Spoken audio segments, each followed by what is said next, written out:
বাইরে বৃষ্টি পড়ছে আর আমাদের বাড়িতে শাশুড়িমা বানাচ্ছেন, দেখতেই পাচ্ছ, আলু কাবলি। 1 কেজি মতো আলু সিদ্ধ করে কেটে নেওয়া হয়েছে। এখানে আছে পেঁয়াজ কুচুনি, মাঝারি সাইজের 2টো পেঁয়াজ, এখানে আছে অল্প একটু ধনেপাতা, এখানে আছে 2টো টমেটো, এখানে আছে 4টে কাঁচা লঙ্কা, এখানে আছে 250 ছোলা, এটা আছে তেঁতুল গোলা, এটা আছে জিরে আর লঙ্কা ভাজা, এটা আছে বিট নুন।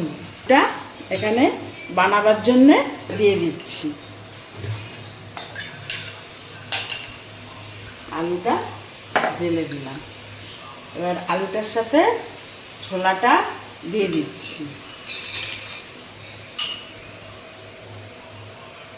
ছোলাটা দিয়ে দিলাম, তারপরে হচ্ছে আপনার পেঁয়াজ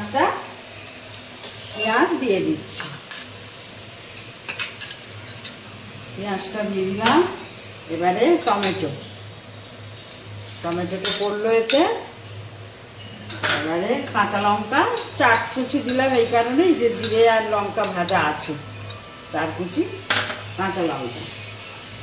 এবারে আপনার পড়বে তেঁতুল, 2 চামচ জিরের গুঁড়ো পড়বে, ধনে পাতার কুচি 2 চামচ দিয়ে দিলাম, নুনটা মিক্সড করবো।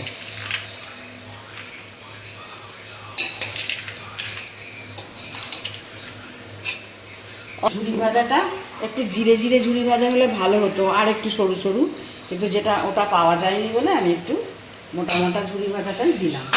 বানানো কমপ্লিট, আলু কাবলি রেডি।